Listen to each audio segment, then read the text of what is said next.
Em nome do Pai, do Filho, do Espírito Santo. Amém. Ave Maria, cheia de graça, o Senhor é convosco. Bendita sois vós entre as mulheres, e bendito é o fruto do vosso ventre, Jesus. Santa Maria, Mãe de Deus, rogai por nós, pecadores, agora e na hora de nossa morte. Amém. São José, rogai por nós. São Felipe Neri, rogai por nós. Santo Afonso Maria de Ligório, rogai por nós. Os santos 40 mártires de Sebaste, rogai por nós. Nossa Senhora de Fátima, rogai por nós. Em nome do Pai, do Filho e do Espírito Santo. Amém. Bom dia a todos. Nós estamos lendo a consideração 7 do livro Preparação para a Morte, de Santo Afonso Maria de Ligório. Essa consideração é a respeito dos sentimentos de um moribundo não acostumado a pensar na morte. Nós estamos aqui no ponto 2 dessas considerações. Como no momento da morte brilham e resplandecem as verdades da fé para maior tormento do moribundo que viveu mal, especialmente se era pessoa consagrada a Deus e que, portanto, tinha mais facilidade e tempo para servi-lo, mais inspirações e melhores exemplos. Ó Deus, que dor sentirá essa pessoa ao pensar e dizer: repreendi os outros e fui pior do que eles. Deixei o mundo e vivi preso às vaidades e às afeições do mundo. Que remorsos terá ao considerar que, com as graças de Deus que Deus lhe concedeu, não já um cristão, mas até um pagão se tornaria santo. Que dor não sofrerá, recordando-se que menosprezou as práticas de piedade como fraquezas de espírito e aprovou certas máximas mundanas, frutos de estima e de amor próprio, por exemplo, como a de não humilhar-se, não mortificar-se, não recusar os prazeres que lhes ofereciam. O desejo dos pecadores perecerá. Salmo 111, versículo 10. Quanto desejaremos ter na hora da morte o tempo que agora perdemos? Refere São Gregório em seus diálogos que havia um tal Crisanto, homem rico, mas de maus costumes, o qual, na hora da morte, dirigiu-se aos demônios que visivelmente apareciam para arrebatar-lhe a alma, gritando: dai-me tempo até amanhã. Mas eles lhe respondiam: insensato, agora pedes tempo? Não o tiveste e perdeste, e o empregaste em pecar? E o pedes agora, quando já não há para ti? O desgraçado continuava a gritar e a pedir socorro. Havia-lhe perto um monge, seu filho, chamado Máximo, e o moribundo lhe dizia: ajuda-me, meu filho. Máximo, ajuda-me, meu filho. Máximo, socorre-me. No entanto, com o rosto chamejante, revolvia-se furioso no seu leito, até que nessa agitação e gritos de desespero, expirou miseravelmente. Vede como esses desgraçados durante a vida se comprazem em sua loucura, mas na hora da morte abrem os olhos e reconhecem sua demência passada. Mas isso apenas lhes serve para aumentar sua desconfiança de remediar o mal que fizeram. E correndo neste estado, deixam grande incerteza sobre sua salvação. Creio, meu irmão, que ao leres este ponto, dirás a ti mesmo que é grande verdade. Pois se assim é, maior será a tua loucura, se conhecendo estas verdades, não te emendares a tempo. Esta mesma leitura que acabas de fazer, ser-te-á, na hora da morte, como nova espada de dor. Eia, pois, coragem, já que ainda tens tempo de evitar a morte tão deplorável, apressa-te a aplicar o remédio, sem esperar por ocasião oportuna, a que não há de oferecer nenhuma esperança.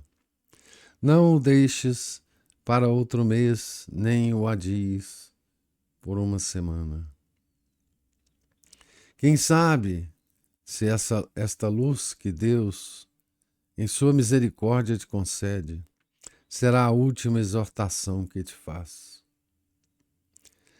É necessidade não querer pensar na morte que é certa e da qual depende a eternidade. Mas loucura ainda maior é pensar na morte e não preparar-se para morrer bem. Faze agora as reflexões e resoluções que farias se estivesses nesse trânsito. Aquilo que agora fizeres, o farás com fruto, e naquela hora será em vão. Agora, com esperança de salvação, então, com desconfiança de alcançá-la.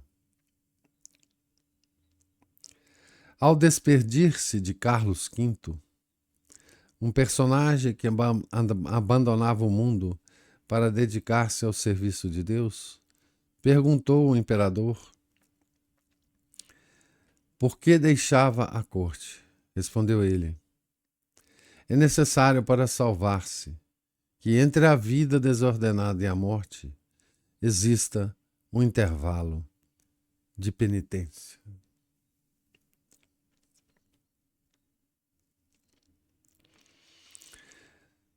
Então, esse ponto de reflexão,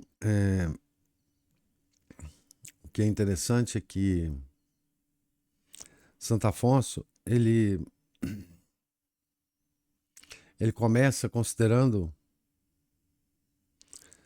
um homem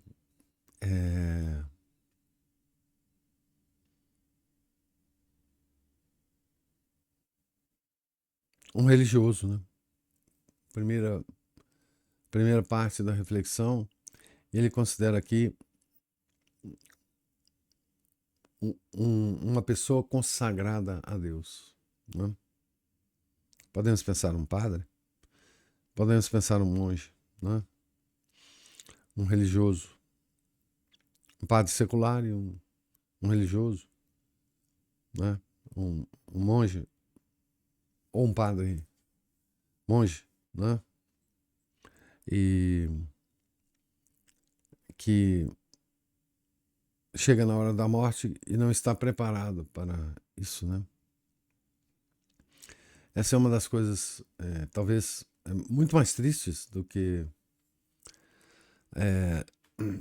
e a gente pensa nisso pouco, né? Porque, na verdade, a gente tem que pensar na nossa própria morte, mas como ele levanta esse assunto aqui, é realmente muito uma tragédia, né? Que hoje a gente assiste com muito mais frequência do que talvez Santo Afonso tivesse assistido no tempo dele, ou tivesse imaginado que pudesse existir no mundo uma situação dessa, né? De muitos padres e muitos religiosos, né? Que se desencaminharam, né? Se desencaminharam da verdadeira religião e por causa da extraordinária crise da igreja, né? Então nós temos tantos exemplos, né, para considerar, né? Mas antes Isso é uma coisa tristíssima, né? Um homem desse, quando chega às portas da morte, né? É talvez inimaginável, né? O que, o que passa nesses momentos curtos, né? Nessa alma, né? É uma coisa, uma coisa extraordinária, né? Então, é, depois ele cita um, um homem que não era consagrado a Deus, né? O Crisanto, né? O filho, né? Monge, né? Também uma coisa fala aqui que, no entanto, ele se expirou, né, nessa agitação e gritos de desespero, né? Então, um homem ímpio, né? Poderoso, rico, que se vai, é, que vai provavelmente para o inferno, né? E aqui a gente tem muitas histórias, muitos exemplos disso. Eu acho que eu já comentei com vocês. Eu acho que a história mais impressionante, mais repugnante é a morte de Voltaire, né? Porque dessa morte a gente tem relatos muito específicos, né? Da camareira e de um médico, né, que estava acompanhando a morte de Voltaire, né? Como que a morte de Voltaire é uma espécie de um quadro, né? Muito vívido da morte de um ímpio, né? É um homem que teve toda a instrução religiosa possível na época, né? Da melhor qualidade, né? Ele, ele estudou e frequentou um lugar na França muito, muito famoso, né? De formação católica, São Sulpício, e depois teve essa morte, né? Um homem dotado de inteligência, de capacidades incríveis, né? Um homem que, se tivesse feito um trabalho para a igreja, seria uma coisa extraordinária, né? Mas escolheu a impiedade, né? Escolheu o mundo, né? E, e teve uma importância enorme, né? Na, na destruição da igreja, né? Desde o tempo dele para cá, né? Um homem famosíssimo, né? Famoso até hoje, né? Tem adeptos, tem filhotes por aí até hoje, né? Em todos os lugares, inclusive no Brasil, né? Tem pessoas que o admiram muito, né? E a importância que se dá hoje a Voltaire pode ser aquilatada pelo fato de que seus livros, seus escritos, principalmente os mais famosos, né, estão à venda, né? Estão à venda por aí. Se vocês entrarem na Amazon, por exemplo, vocês vão achar os livros de Voltaire editados, bem editados, sendo vendidos normalmente, né? Então é um ímpio cuja impiedade é famosa, né? E o pessoal gosta demais de Lutero, né? Admira demais esse homem, né? E não só dentro, não só fora da igreja, né? Mas dentro da igreja, né? Então, é uma coisa tremenda, né? Uma coisa tremenda. E, enfim, a importância de nós considerarmos essas mortes, né, de outras pessoas é para que a gente tire o nosso próprio alimento para que a nossa morte não seja assim, né?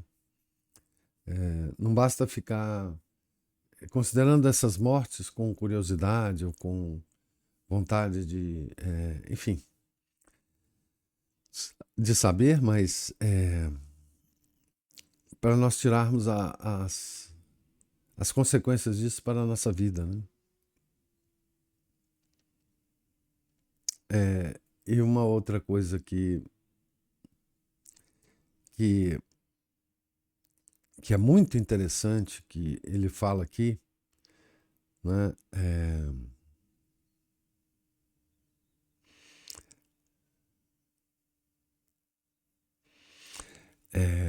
Olha aqui, que coisa, né? São as consequências de você ler alguma coisa importante e que pode mudar a sua vida e você, às vezes, não dá o devido importância para ela. Ele fala: creio, meu irmão, que ao leres este ponto, dirás a ti mesmo que é grande verdade. Pois, se assim é, maior será a tua loucura se, conhecendo estas verdades, não te emendares a tempo. Esta mesma leitura que acabas de fazer ser-te-á na hora da morte como nova espada de dor. Depois que a gente lê isso, a gente não tem jeito de desler, né? Então, a nós está sendo dada a oportunidade. Santo Afonso está nos dando essa oportunidade, né? E ele fala, né? Se você não se emendar, né, na hora da morte você lembrará dessa leitura, né, que você fez, né? Uma coisa tremenda, né? A responsabilidade que a gente tem pelo conhecimento que Deus nos dá a oportunidade de ter, né? De alcançar. Então aqui os afetos e súplicas, né? A grande oração dele depois de cada ponto, né? Não, meu Deus, não quero continuar a abusar de vossa misericórdia. Agradeço-vos a luz com que me iluminais agora e prometo mudar de vida, pois reconheço que já não podeis suportar minha ingratidão. Acaso posso eu querer que me envieis ao inferno ou que me entregueis a uma vida relaxada, que seria maior castigo que a própria morte? Prostro-me a vossos pés para rogar que me recebais em vossa graça. Não o mereço, mas vós, Senhor, dissestes: em qualquer dia em que o ímpio se converter, a impiedade não o prejudicará. Ezequiel 33, versículo 12. Se no passado, meu Jesus, ofendi vossa infinita bondade, hoje arrependo-me de todo o coração e espero de vós o perdão. Direi com Santo Anselmo: não permitais, Senhor, que se perca a minha alma, já que a resgatastes com vosso sangue. Não olheis minha ingratidão, mas sim o amor que vos fez morrer por mim, não obstante ter perdido vossa graça. Vós, Senhor, não perdestes o poder de má restituir. Tende compaixão de mim, ó amado Redentor meu. Perdoai-me e dai-me a graça de vos amar. Eu vos prometo que somente a vós quero amar. Se, pois, me escolhestes para outorgar-me vosso amor, eu vos elejo, ó soberano bem, para amar-vos sobre todo outro bem. Precedestes-me carregando a cruz. Eu vos seguirei com a cruz que me derdes para levar, abraçando os trabalhos e as mortificações. Para gozo do meu espírito, Basta-me que não me priveis de vossa graça. Maria Santíssima, minha esperança, alcançai-me de Deus a perseverança e a graça de o amar, e nada mais peço. Assim termina a súplica, né? Então, de novo, no final da oração, Santo Afonso sempre pede a perseverança e a graça de amar a Deus. Ele não pede outra coisa, né? Ele se declara miserável, né? Se declara desviado do caminho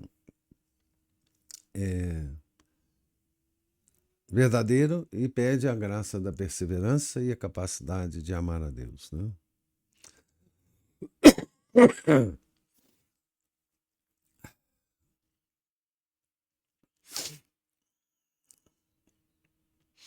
No início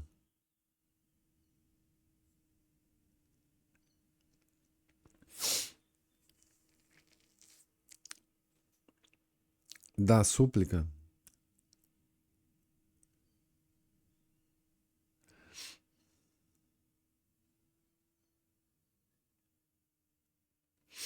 eu ia fazer uma observação, mas confesso que me ocorreu no início da leitura da súplica, mas agora não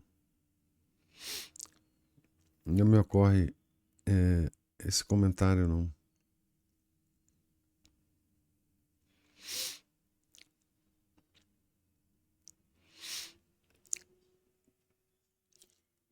Deixa eu ver se a gente lê o ponto 3.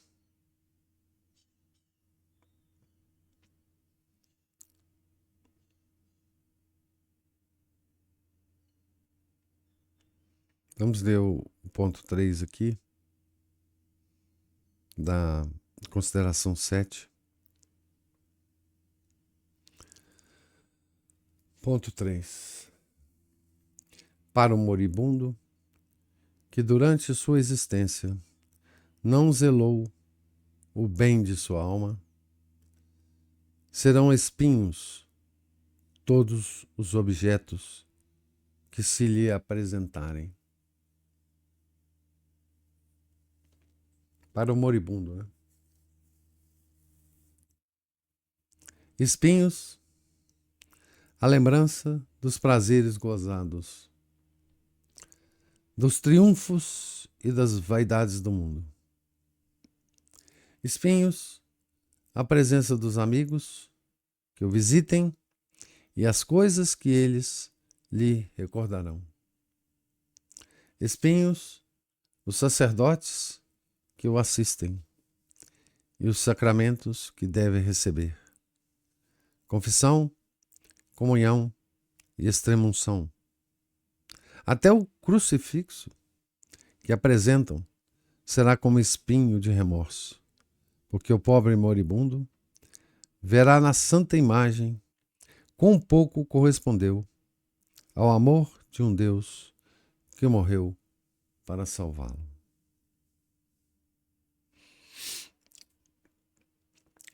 Deixa eu parar aqui, porque eu lembrei da consideração que eu ia fazer aqui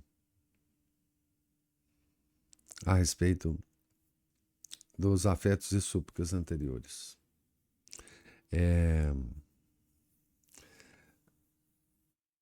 Tem uma aparição de Nossa Senhora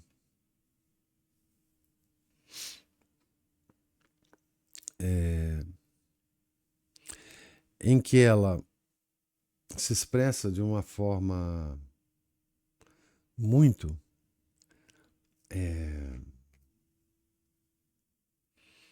contundente, de uma maneira diferente das expressões que ela costuma se dirigir, né, aos videntes, né? E ela estava expressando uma consideração geral para toda a igreja, não especificamente a cada um de nós, né? Mas nós podemos muito bem considerar essa observação geral como uma observação particular. Nos Afetos e Súplicas que eu acabei de ler, tem uma expressão assim: agradeço-vos a luz com que iluminais agora e prometo mudar de vida, pois reconheço que já não podeis suportar minha ingratidão. Foi essa expressão que me fez lembrar desse fato, né? Do não suportar minha ingratidão. Pois bem, na aparição que Nossa Senhora fez em La Salette, na França, em acho que 1800 e...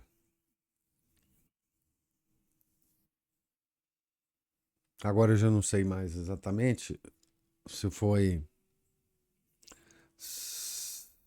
46 ou 58, porque está misturando aqui com as aparições de Lourdes.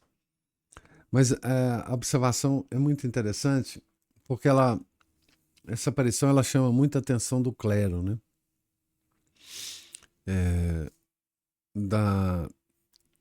Na época da devassidão do clero, do relaxamento do clero, né? E ela usa uma expressão tremenda. Ela fala que ela está tentando suportar o peso do braço do seu filho, mas que ela já não está mais suportando. O braço de Nosso Senhor, né? Que é símbolo da justiça de Deus, né? Da lei de Deus, né? Então, e Nossa Senhora se coloca, né?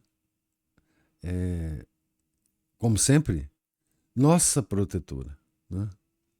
Ela, digamos assim, ela evita, né? Ou tenta evitar, né? Que 1846, Ana está me falando a aparição, né? De La Salette. Então, ela está aqui segurando o braço do filho dela, para que ele não caia sobre nossa cabeça, né? Então, de certa forma, ela fazia isso em 1846, e do jeito que o mundo está e não acabou ainda, ela deve ainda estar segurando esse braço, mas ela afirmava lá, imagino que ela afirmaria hoje, que está pesado, né? Isso a gente pode também considerar que ela faz isso para cada um de nós, né?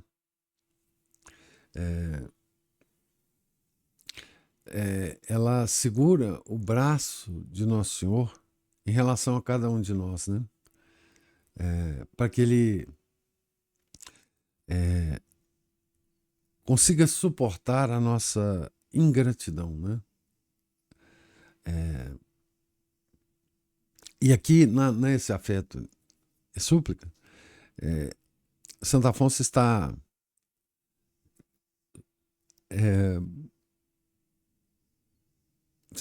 simplesmente considerando isso, né? Eu sei que o braço de Nosso Senhor está pesado, minha mãe, né? Por causa da minha ingratidão, né? E é ela que está suportando esse peso, né? E dando tempo para nós, né? Para nós endireitarmos a nossa vida, né? Então eu vou, amanhã eu relerei a parte do ponto 3 que eu já li agora, mas termino aqui a leitura e os comentários para ouvi-los, se houver algum comentário, observação a ser feita, né, a respeito dessa leitura.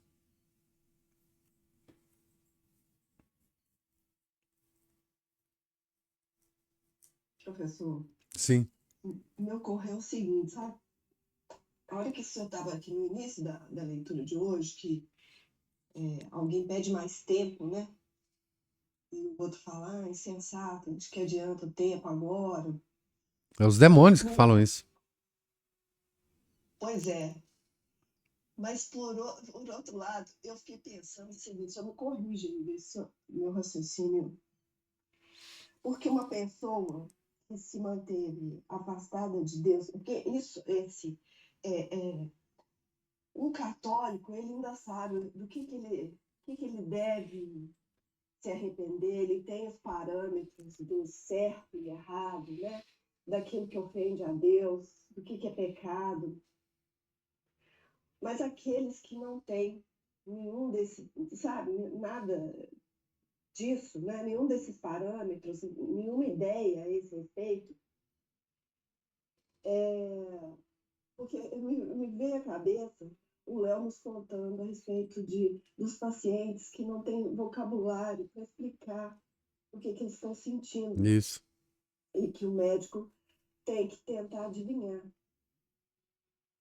E porque eles não têm nem vocabulário para explicar. Uhum. Então, me ocorreu isso, sabe, professor? Que mesmo que a pessoa é,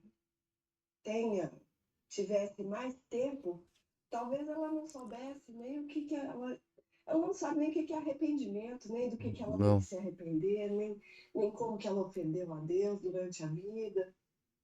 Então, que o tempo ali no final não vai adiantar muita coisa por isso, Não. É. né? Uma... E pode falar. Não, o que eu estava querendo dizer era que eles não. Porque desprezaram sempre.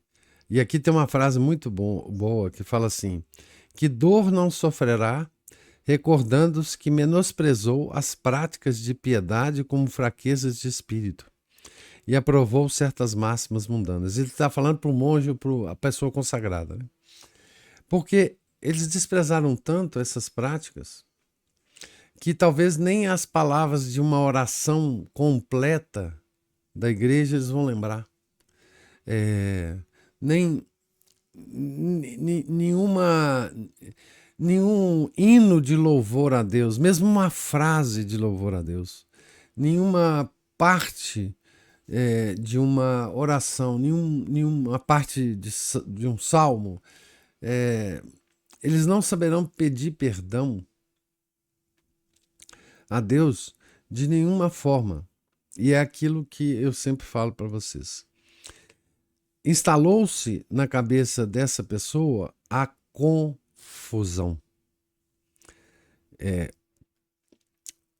A confusão é o maior castigo que Deus pode dar para qualquer pessoa e para o mundo de um modo geral.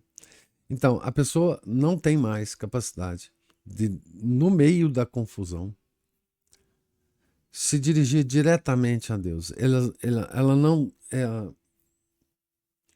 Ela não consegue identificar os pecados e as ofensas que ela fez a Deus. Ela não consegue simplesmente. Ela não acha que é. Né? Porque ela nunca foi piedosa na vida. Ela nunca fez um hino de louvor a Deus. Ela nunca. Ela nunca honrou o nosso Criador, né? Ela nunca considerou que tivéssemos talvez um Criador. Ou pelo menos que o Criador fosse justo, né? Que na hora ele ia pesar as coisas, né? Então é terrível. Você me lembrou muito bem esse papo que a gente teve com o Dr. Léo, né? A pessoa está doente, ela não tem vocabulário para expressar o que ela está sentindo para que o médico possa curá-la, né? E isso acontece muitas vezes com a gente no confessionário, né? A gente não tem palavras, às vezes, para expressar o pecado, ou não tem capacidade de identificar o pecado, né? Mas é certamente uma coisa tremenda na hora, né? Você não ter essas. Por isso que a morte, a morte lenta é muito boa para a pessoa ir se preparando aos poucos, né? Ou se ela não tiver adquirindo essas palavras, essas atitudes, esses, essas, ah, porque Deus dá muita importância às palavras desde que elas venham do coração, né? Mas se o coração tem um sentimento, mas a gente não consegue expressar, é muito difícil isso, né? Muito difícil. O Vinícius levantou a mão. Ô, professor, primeiro, é, parabenizar a aluna número 1 aqui, porque ela já usou perfeitamente a analogia, né? Você estava falando, sabe? Exatamente. Tá vendo? É.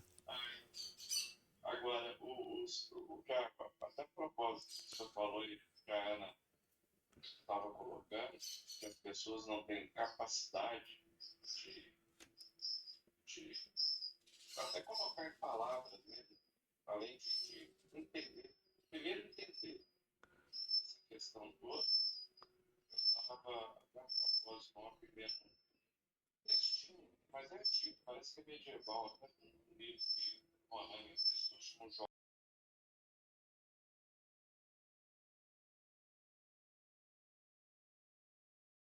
E esse ponto chama, né?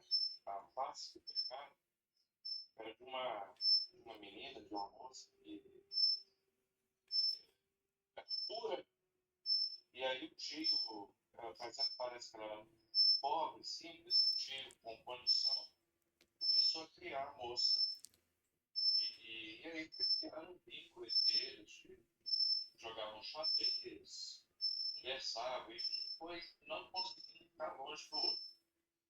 Até que a carta falou mais alto, né? E aquilo eles começaram a ter um caso, e ela ficou grávida uma vez, aí matou o filho, depois que nasceu, jogou fora. Teve um ficou grávida de novo sem ninguém saber, nem o próprio tio. Aí matou o segundo, jogou fora. Matou o terceiro, jogou fora. Até que o tio morreu, ela ficou dona de todos os bens dele e tal. E ela sentiu a condição profunda daqueles seres, daquela vida desordenada que ela teve. Começou a fazer penitência, uma verdadeira penitência, uma verdadeira condição, uma verdadeira caridade do ajudar.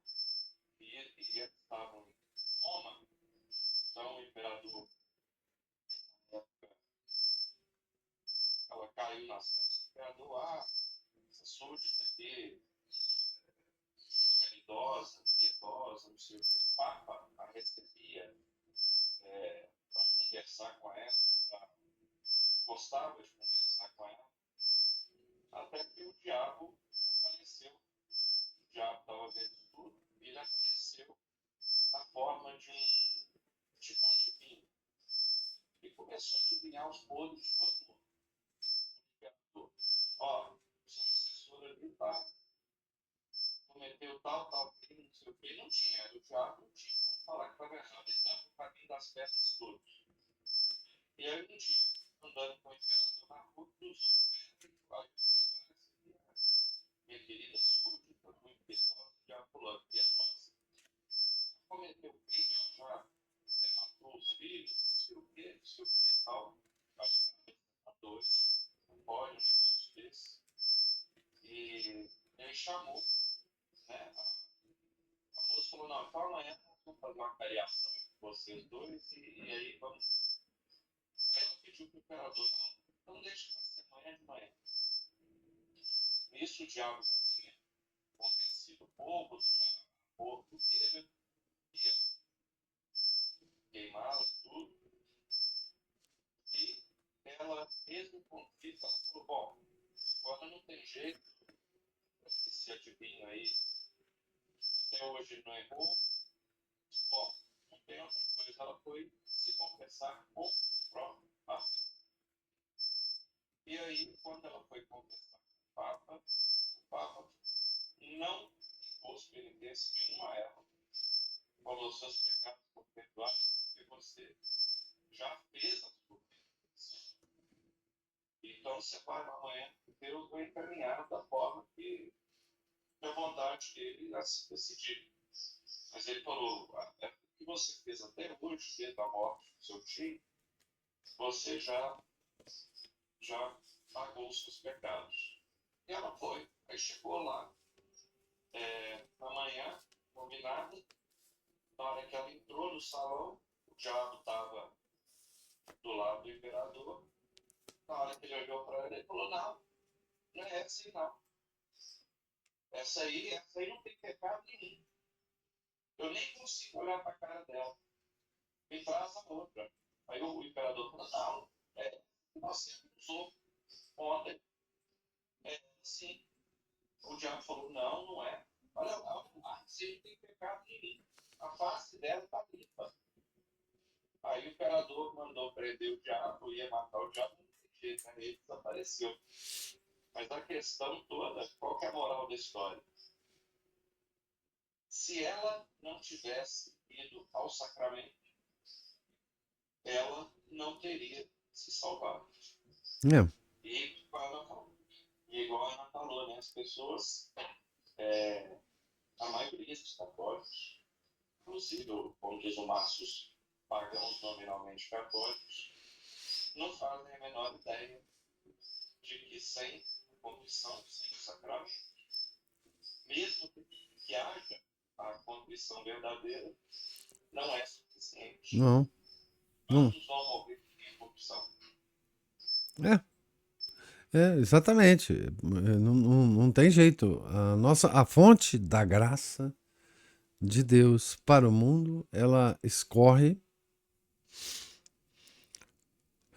através dos sacramentos da igreja. Não tem nenhuma possibilidade. Por isso que, por óbvio, né, a igreja já afirmou isso em dogma, né, porque fora dela não há salvação. Né? Isso é uma constatação de verdade absoluta. Né? Não há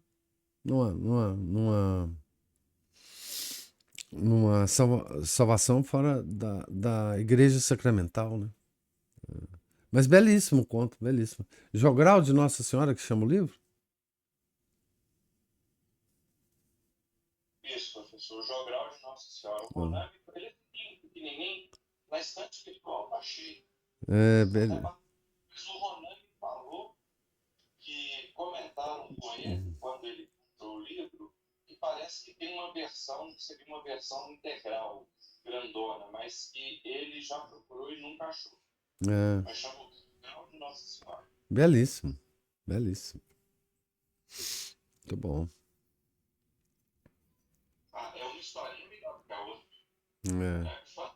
São histórias, você vê tudo 1.200, 1.300, 1.400, 1.500. Que ótimo. Lindo. Muito bom. Mais algum comentário, observação? Professor, Sim.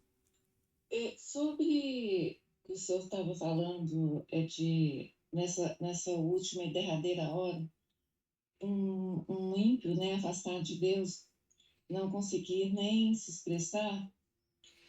Outro dia eu entrei numa igreja e estava tocando uma música, na verdade um violão muito bem tocado, muito bem tocado, uma voz muito bonita, uma música melodiosa dessas, tipo, acho que até Jovem Guarda, mas a música tinha bons acordes, não era tão ruim como a Jovem Guarda, não. Mas a letra, aquela água com açúcar. Água com açúcar, ao ponto de falar: Jesus, você é lindo. Hum, Jesus, você é lindo. E coisa e tal. E quando a gente escuta as palavras de Santo Afonso Maria de Ligório, a forma como ele se dirige a Nosso Senhor, e também nos Salmos é sempre o mesmo tom, que é um tom de uma humildade, de uma súplica humilde, de uma humilhação. Não há intimidade com Nosso Senhor, hum. há uma noção muito clara e muito verdadeira da nossa indignidade, da nossa infidelidade, da nossa pequenez. Não há como, não tem nem como fazer uma comparação entre essa oração que nessas comunidades modernas, essa glossalalia, e também, mesmo eu entrei numa igreja regular, não era nada carismático, não, mas era desse jeito que a coisa está. E eu fico pensando, o que me ocorreu ali, além dessa infâmia que são essas músicas, não é infâmia, todo mundo canta louvando a Nosso Senhor, não sei nem falar o que é, mas o senhor certa vez se referiu nós estávamos conversando sobre a dificuldade de compreensão que o protestante tem em entender a fé católica. E o Uhum. senhor usou uma expressão que eu gostei muito, que é assim, uma mente grosseira. Ela é uma mente grosseira que ela não alcança alguns tons do que a Igreja Católica no sentido da sua fundação mesmo, pelo próprio Deus. Eles não alcançam, Não. né? E quando eu estava ouvindo essas melodias emocionais, românticas, né? É tão romântica que até Deus é lindo. É. Eu lembrei do Caetano Veloso, sabe?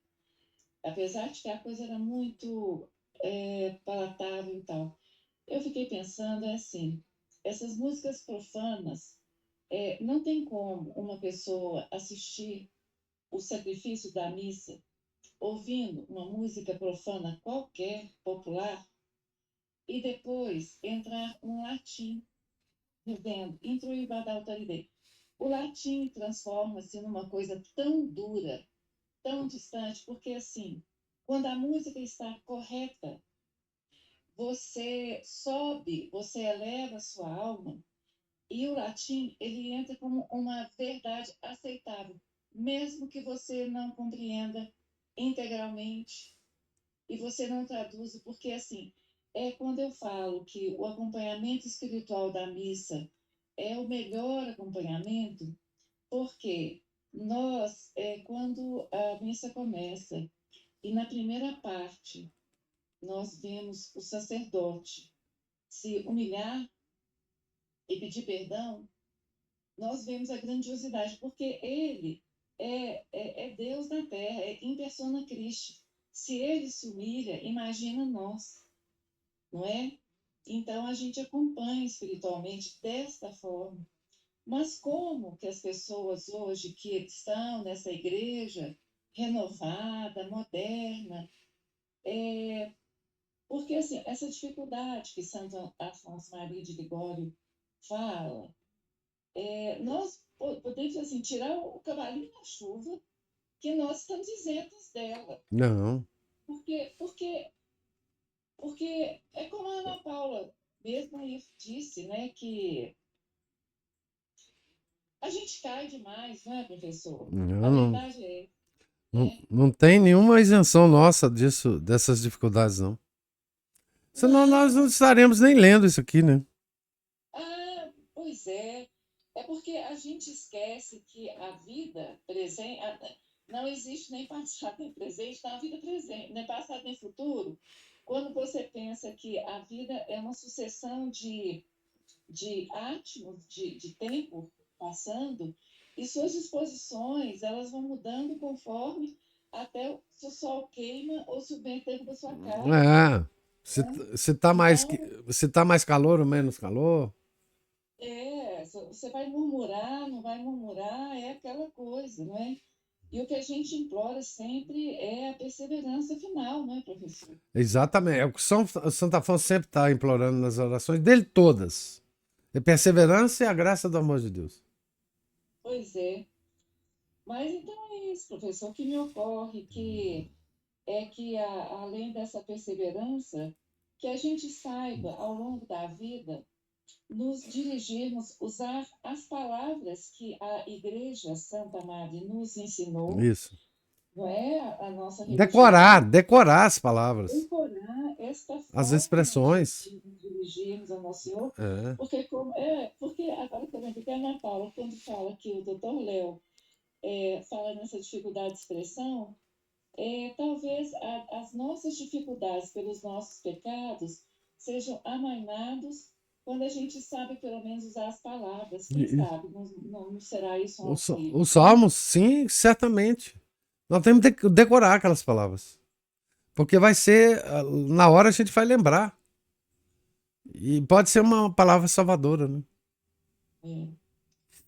Sem sentimento, mas com a fé verdadeira de adesão a nosso Senhor, de assentimento a Ele À como vontade. nosso Deus e nosso Criador, É. não nosso amigo, É. né? Porque o que essa profanação, o que essas palavras e até o que essa música profana faz é colocar em nós antropocentrismo. É. É eu lá, eu inteirona lá cantando, como se eu fosse uma rainha da Inglaterra, né? Exatamente. Tipo, Não, na verdade, assim, sobre essa questão do canto, para mim, o canto da igreja é o canto gregoriano, não tem nem o polifônico, ainda mais os modernos, né? Para mim, isso aí é uma degradação, uma coisa impressionante, né? Eu acho que o polifônico já foi uma degradação renascentista, né? é, já. É muito interessante, professor. Essa percepção que eu tive havia com uma força muito grande, imediatamente de pensar assim, não cabe a missa verdadeira, tradicional, com essa música, porque ela amolece tanto o seu coração que a verdade, não é falar o latim, porque o latim, que é a língua sagrada da igreja, ele é usado, não é por capricho, ele é usado por vários motivos verdadeiros, né? Então, esse contraste ficou tão claro para mim, professor, e falar, gente, mas quem agora escutaria uma missa com verdade, né? Porque está todo mundo ali sentimental, sentimental. Tudo. É um sentimento. É. É, e, Eu ouso afirmar, Cristina, que se não houvesse o desenvolvimento das línguas nacionais a partir de um certo momento, do século XIV, não haveria romantismo no mundo. Não haveria. interessante. Tem jeito de você fazer um romance assim, no estilo sentimental, com aquela dureza. Porque o latim parece uma rocha. É isso? Uma língua dura. Uma língua dura. Aquilo ali é uma coisa impressionante, né? É. As línguas nacionais é que deram enfim, esse sabor, né? Sentimental. É.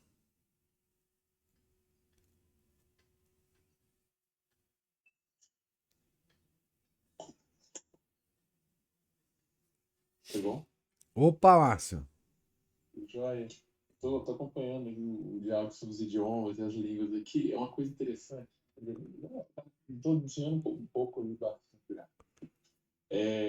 Que os idiomas, para quem souber falar aí alguns idiomas, mesmo em contato com alguns estrangeiros que falam outros idiomas também, né? Como você falou, assim, se tivesse latim, nós não teríamos o romantismo.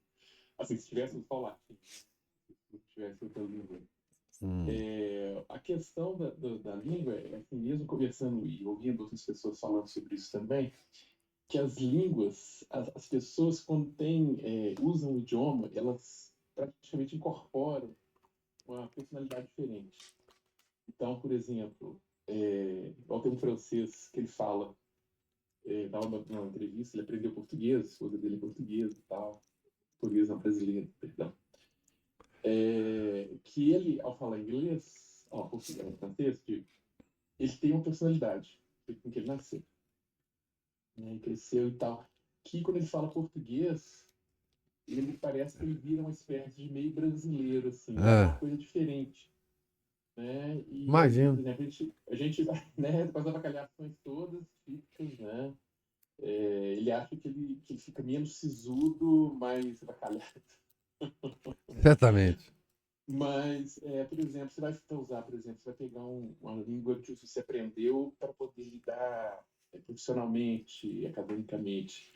Você vai ter, pelo menos assim, vamos supor assim, no meu caso, eu vou ter uma personalidade, uma coisa assim mais lógica, mais mental, né? Talvez o latim cause isso também. Quando a gente vai rezar em latim, ele, pelo menos para mim, né, não sei que outras pessoas, ele me dá essa coisa mais solene, mais formal, né? Uma coisa você vou rezar lá sobre a vossa proteção, recorremos e sub tum Do presidio. presídio. É. A carga, vamos dizer assim, eu vou ousar dizer a carga emocional da coisa é completamente diferente mesmo. É. Né? Essas orações em português ficam meio adocicadas, vamos Fica. dizer assim. Por quê? Talvez por ser a língua que a gente tem aprendido a falar naquele momento de desenvolvimento afetivo nosso na infância. Se a gente talvez aprendesse latim desde o berço, talvez a gente pudesse até aprender a ser mais, vamos dizer assim, afetivo em latim. Como eu digo, pessoal, minha língua afetiva é português. A minha língua profissional, a minha língua lógica é inglês. A língua litúrgica é latim. Se alguém souber outras, é francês, italiano, né? Dependendo do uso da língua, inclusive, né? Se vai usar o italiano para ficar cantando as musiquinhas dos anos 60, 70, é uma coisa. Para você estudar ali alguma coisa, é outra. Eu estudo isso assim, para ver também que isso causa uns efeitos diferentes, né? E realmente, assim, se a gente rezando em latim, pelo menos assim, tem uma vantagem. Primeiro que a oração sai mais rápida, né? A gente fala menos. É, O fala. latim é uma língua mais objetiva. Como o senhor disse aí, ela é mais dura. Eu creio que ela seja dura, assim, mas embora tenha essa impressão mesmo, mas ela é mais objetiva. Ela é parecida assim, meio com o inglês, assim, né? Objetiva. É isso, acabou. É. Aí português, pelo menos o modo como a gente usa, talvez o português dito, como o pessoal diz, né? O português dito pelos portugueses é um negócio meio duro. Talvez o modo como a gente use seja essa coisa muito melosa, adocicada, talvez seja parte da personalidade nacional nossa, É, assim. malevolente, né? Essa coisa que a gente não vê, por exemplo, tem outros autores de língua portuguesa nacional que eles comparam, por exemplo, um português chamando o Antônio, isso no século XX, né? No século XX, o Antônio, e o Antônio falar, né? Antônio, português e o Antônio, uma É, coisa meio é, mole, né? é, é baiano, né? Meio O baianinho. pessoal fala dos baianos, mas eu acho que o pessoal de fora, de outros estados, fala que nós temos essa moleza na fala também. Também o mineiro tem. Nós temos muita coisa Né? A gente vai do conversar com o pessoal Nordeste. do Sul, né? A fala do Sul ela é meio mais dura, dependendo do sotaque paulistano, vamos supor, aquele sotaque de mano, assim, ele é mais durão também. o jeito do carioca também, dependendo do tipo de sotaque, ele é meio casca-grossa também, embora tenha aquele que ele fala suave, tipo o professor Carlos Nogueira, assim, né? O sotaque carioca elite, né? É. Mas é mais ou menos por aí que as coisas andam. Então, assim, igualmente também, às vezes, a gente vê na música, né? Igual o seu decide bem, né? O canto gregoriano, que é o canto, né? Sempre Ah. foi conhecido, até inclusive pelo Malfadado do Vaticano II, né? Que o canto gregoriano é o canto da igreja, É. e ponto. É. Né? Talvez na polifonia, o canto gregoriano ele não tem erro, vamos dizer assim. Ele é perfeito. Ele entrega aquilo que ele propõe a fazer e a pessoa vai entender aquilo sem desvio. É. Já a polifonia, talvez o perigo dela seja que a pessoa não saiba lidar com aquilo na maior parte das vezes, porque ela te dá margem a muita coisa. Ah, ela te invade a alma, te dá emoções muito Ele te arranca loucas. do lugar. É, muito loucas. Aquilo ali é louco demais. Agora ele pode, dependendo do seu estado, ele pode te deixar meio FCC. Pois é, não, é isso que eu tô falando. É isso mesmo. É Mas também, predisposto a RCC. isso, Aquilo é bom pra show, pra música de teatro, apresentação, pra né? apresentação. É maravilhoso. Aquilo é maravilhoso. Aí, o canto operístico, né, lírico, ele também foi já uma derivação mais tardia disso. É, não, tudo bem. Pra isso é ótimo. Então, esse aí, ele na cara, ele vai te levar para isso. É. Agora, a polifonia, dependendo do estado de espírito da gente, do estado que a gente organizar a cabeça da gente, pelo menos para mim, ele às vezes ele me tira, vamos dizer assim, é como se fosse se eu estivesse soltando um papagaio. Às vezes está faltando vento ali, eu estou puxando, custando sustentar o bicho lá no céu. Aí, de repente, tem um lufado de vento e dá uma levantadinha nele. Ele me ajuda, às vezes ele me ajuda, em algum caso de aridez, mas não com emoção. Ele me ajuda a me concentrar novamente naquilo que eu vou fazer e exatamente naquela oração que eu estou tentando fazer, mas de forma árida ali, ela me dá uma mexida que eu consigo tirar dali uma meditação, tirar mais palavras para falar. Não digo. Ele Tudo mexe com a bem. gente emocionalmente, sim, mas ele me faz rezar e considerar outras coisas. Assim, vamos dizer que assim, ele vai mais além um pouquinho. Ele levanta a minha altitude para eu enxergar melhor. Não, mas isso tudo bem. Eu admito que isso possa em alguns momentos acontecer. Dependendo da pessoa. Mas eu acho que não deve ser canto, não deve ser a música sacra. Canto ordinário, não. Ele não é um canto ordinário. Talvez se você entrar numa igreja, Uhum. não tendo missa nem nada, e tiver algum canto gregoriano, canto polifônico sendo executado, talvez te ajude ali naquele momento de uma. Mas na missa. Para mim é o contrário. Eu me perco. Não, eu me perco, porque as emoções são tão avassaladoras que ele te causa que, assim, não dá. Agora, no meu caso, ele me dá inicialmente assim, um choque inicial, mas esse choque inicial ele me torna me concentrar. Assim, talvez ótimo. o da minha cabeça. Né? É ótimo, pelo menos isso. Mas não é sempre que acontece também, não. Assim, da mesma forma que a gente vai com a igreja, não precisa de canto nenhum, não precisa nem de gregoriano, nem nada. Você consegue ter orações assim, com boas considerações. Claro, não, é claro. Mas, assim, o canto gregoriano te leva a alma, né? Não tem jeito de não fazer. Sim, ele ajuda, eu acho que o canto gregoriano ajuda a concentrar. Ele me ajuda a concentrar naquilo que eu estou fazendo. Se eu estiver bem, eu continuo bem. Se eu estiver mal, eu fico meio concentrado, mas eu continuo meio concentrado na minha aridez. Agora eu dar uma sacudida, eu sair do... entendi. Assim, e aí eu dou tipo uma arrancada, igual aqueles motores de arranque que a gente dá uma puxadinha. Pronto, funcionou, agora não preciso mais de arranque, não. Aí nessa hora, eu até consigo me alheiar, assim, eu não consigo nem ouvir mais o que está acontecendo. Não consigo ouvir canto, não vejo mais nada, eu fico bem concentrado. Mas assim, é uma coisa minha. Não sei se outras pessoas conseguem isso, né? Como da mesma forma, assim, vamos supor, uma imagem, assim. A gente pode olhar para ela, achou bonito e tal, que interessante, mas tem horas que você bate uma imagem assim e te dá uma uma boa meditação, assim, que se, nossa, já passei na frente disso aqui milhões de vezes, nunca tive essa inspiração. E, né, seja lá o que for, né? Mas que bom que para você é assim, para mim, realmente. A Cristina tá falando aqui, nos deixa completamente RCC, Márcio. Algumas Deve ser o pessoas, polifone. elas deixam totalmente RCC, e no caso, assim, eu não consigo ficar em CC, porque, e até essas musiquinhas, por exemplo, que a Cristina falou essas aí, como dizer assim, eu não gostaria de usar um termo baixo por isso, não. Isso aí me deixa completamente, assim, vamos dizer assim, dá um banho de água fria em mim, ao contrário. Isso aí. Tem gente que fica, né, aquela coisa, não, pra mim dá um banho de água fria, ai, meu Deus. Também não dá. suporto isso, não.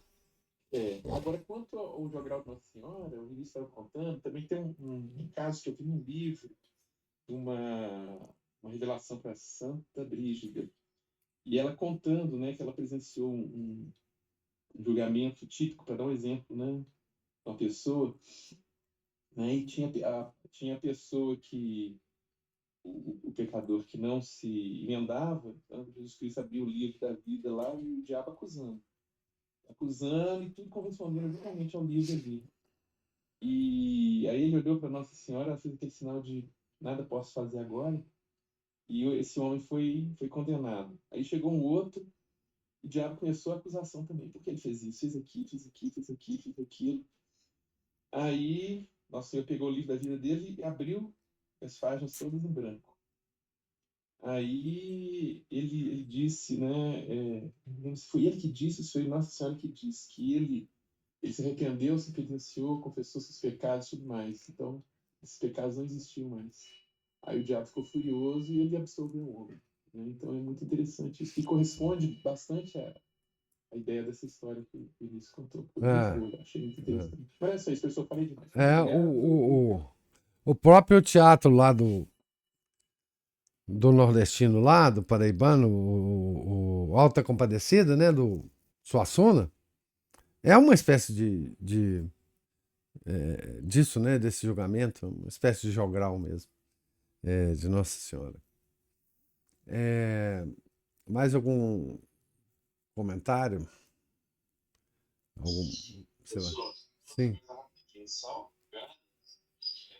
Na história da literatura ocidental do Capô, ele fala mais ou menos isso que o senhor falou mesmo. Se não fosse as línguas nacionais, o surgimento, não teria tido nem romantismo, nem as idiosincrasias de cada literatura. Literatura alemã, literatura francesa, porque o latim é universal, né? Então, tipo, o literato alemão é igual ao literato francês, basicamente. Raciocinado mais ou menos na mesma linha, digamos assim. E a partir do momento que começou a aparecer Milton na Inglaterra, Racine na França, e aí começou a ter essas coisas que foram dadas no romantismo, nas outras, né, no modernismo, essas coisas todas. Eu acho que a capacidade de expressão e a forma de expressão do latim me parece que não consegue vazar, né? Essas ideias confusas e imprecisas. E imagina toda a psicanálise, por exemplo, expressa em latim, não tem jeito. Não tem. Hein? Pois é. Acho que não. Agora, outra coisa, pessoal, não quero tacar gasolina na fogueira, não, mas esse final de semana ali, depois da comunhão, as músicas ali que o Padre Jorge está colocando para me tirar um pouco do centro. Eu tive que começar minhas orações umas 2 vezes. O cara. Já falando, né? Você já tacou gasolina em tudo. Isso aí, enfim, é aquela confusão que nós vivemos. Isso não tem jeito de evitar, não. Isso é a nossa confusões, as nossas confusões próximas, né? Não tem jeito. Ele já expressou as ideias que ele tem sobre música moderna, né? essa música piedosa, né, moderna, porque enfim, ele acha que é importante, né, que, enfim, que é uma forma de expressar a piedade popular do fiel, né, essas músicas. Eu que não gosto nem do polifônico, enfim, mas a gente tem que suportar, né? Não tem jeito não. Suportar os reveses e as cruzes nossas. Mais alguma observação? Então, Deus lhes pague a presença, paciência, os comentários e observações. Tenham todos um santo dia, fiquem com Deus. Em nome do Pai, do Filho e do Espírito Santo. Amém. Ave Maria, cheia de graça, o Senhor é convosco. Bendita sois vós entre as mulheres, e bendito é o fruto do vosso ventre, Jesus. Santa Maria, Mãe de Deus, rogai por nós, pecadores, agora e na hora de nossa morte. Amém. São José, rogai por nós. São Felipe Neri, rogai por nós. Os santos 40 mártires de Sebastes, rogai por nós. Santo Afonso Maria de Ligório, rogai por nós. Nossa Senhora de Fátima, rogai por nós. Em nome do Pai, do Filho, do Espírito Santo. Amém.